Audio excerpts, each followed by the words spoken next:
नमस्कार दोस्तों, INC TV पर आपका स्वागत है। दोस्तों, खबर आने से पहले मैं आपको कुछ दिखाना चाहता हूं। मैं जो कुछ दिखाना चाहता हूं उसको लेकर पहले ही आपसे माफ़ी मांग लेता हूं। स्थितियां सामान्य होती हैं तो मैं कतई ये चीज़ आपको नहीं दिखाता, लेकिन सरकार के एक बयान ने मुझे ये सब दिखाने के लिए विवश कर दिया है। खैर, उस मुद्दे पर बात बाद में। पहले आप इस मोमबत्ती को देखिए। सामान्य मोमबत्ती है ये, हम सबके घर में होती है। और ये लीजिए, मैंने इस मोमबत्ती को जला दिया। मोमबत्ती की लौ हवा के थपेड़ों से जूझ रही है, लेकिन एक जीवनदायिनी शक्ति इसकी प्राण रक्षा कर रही है। मैं आज उसी जीवनदायिनी यानी लाइफ सेविंग शक्ति की बात आपसे करने वाला हूं। चलिए आगे बढ़ते हैं। इस मोमबत्ती को मैंने टेबल पर रख दिया। अब ये देखिए, ये शीशे का ग्लास है, पारदर्शक, ट्रांसपेरेंट। आप इससे आर पार देख सकते हैं। चलिए और आगे बढ़ते हैं। अब मैं इस जार को इस मोमबत्ती के ऊपर रखता हूं। धीरे धीरे, आहिस्ते आहिस्ते आप गौर से देखिएगा, जैसे जैसे जार मोमबत्ती की नीचे की तरफ जा रहा है, मोमबत्ती की लौ की थिरकन यानी धड़कन कहिए तेज हो रही है। लौ तेजी से इधर उधर जा रही है। देशी जुबान में कहें तो लौ छटपटा रही है। और ये देखिए, आखिर में जब मैंने जार से मोमबत्ती को पूरी तरह ढक दिया तो क्या हुआ? लौ बुझ गई। लौ की मृत्यु हो गई। जार की वजह से लौ की उसकी जीवनदायिनी शक्ति से संपर्क बिल्कुल खत्म हो गया और उसकी आकस्मिक मौत हो गई। क्या आप बता सकते हैं कि मोमबत्ती की इस लौ की प्राणदायिनी शक्ति यानी लाइफ सेविंग शक्ति क्या थी? ऑक्सीजन। वही ऑक्सीजन जो हम सबकी प्राणदायिनी शक्ति है। वही ऑक्सीजन जिसकी वजह से ये संसार चक्र चलता है। वही ऑक्सीजन जिसको लेकर इस सरकार ने संसद में इस सदी का सबसे बड़ा झूठ बोला है।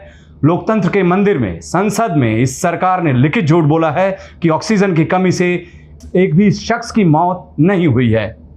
मैं इस सरकार और माफ़ कीजिएगा उसके बेशर्म नुमाइंदों को एक बार फिर से इस मोमबत्ती और जार के जरिए दिखाना चाहता हूं कि इस कोरोना काल में ऑक्सीजन की कमी ने कोरोना पीड़ितों पर क्या कहर बरपाया है। अपने आखिरी वक्त में वो ऑक्सीजन के एक एक कतरे के लिए कैसे कैसे तड़पते होंगे। आप भी हैरान हैं और मैं भी हैरान हूं। आप भी दुखी और मैं भी दुखी। ये सरकार इतना झूठ, इतना बड़ा झूठ कैसे बोल दिया कि एक भी आदमी ऑक्सीजन की कमी से मौत नहीं हुई है। एक भी आदमी की ऑक्सीजन से मौत नहीं हुई है। ऑक्सीजन की कमी से लोगों की मौत की बात बच्चा बच्चा जानता है। सड़क से लेकर संसद तक, अदालत से लेकर हर घर के आंगन तक में ये बात गूंजी है कि ऑक्सीजन की कमी से लोगों की मौतें हुई हैं। तब भी इस सरकार ने कह दिया कि ऑक्सीजन की कमी से एक भी आदमी की मौत नहीं हुई है। माननीय राजनाथ जी, आप तो खुद को नियम और नैतिकता की प्रतिमूर्ति बताते हैं। सियासी जगत में काफ़ी संवेदनशील शख्स माने जाते हैं आप। मुख्यमंत्री, रक्षा मंत्री, बहुत बड़े पदों पे रहे हैं। क्या आप भी सरकार के इस बयान से सहमत हैं कि ऑक्सीजन की कमी से एक भी आदमी की मौत नहीं हुई है? या फिर आप अपनी आत्मा को आवाज़ सुनकर सरकार के इस सफ़ेद झूठ की एक कड़ी निंदा करेंगे? माननीय गडकरी जी, आपके साहस और सत्य वचन के विपक्षी भी और दूसरे दलों के लोग, जितने भी विपक्षी दल हैं, वो कायल हैं। अक्सर आप संवेदनशील मुद्दों पर सत्य के साथ खड़े दिखते हैं। क्या आपका साहस और सत्य सरकार के इस सच को कबूल करता है? आदरणीय आडवाणी जी, क्या आपने बीजेपी के इसी पतित सत्य के लिए पार्टी को 2 सीट से यहां तक पहुंचाया था? क्या लौह पुरुष की आपकी उपाधि अतीत के गलियारे में कैद हो चुकी है? या फिर आप एक बार फिर से सरकार के इस घृणित बयान के खिलाफ हुंकार भरेंगे? आदरणीय माननीय भागवत जी, आप तो हमारी उस आर्य संस्कृति के स्वघोषित प्रवक्ता बने हुए हैं जो सत्य के लिए अपना सर्वस्व न्यौछावर करने की सीख देते हैं। क्या अभी सत्य यही है? यही है आपका सत्य कि ऑक्सीजन की कमी से एक भी आदमी की मौत नहीं हुई है?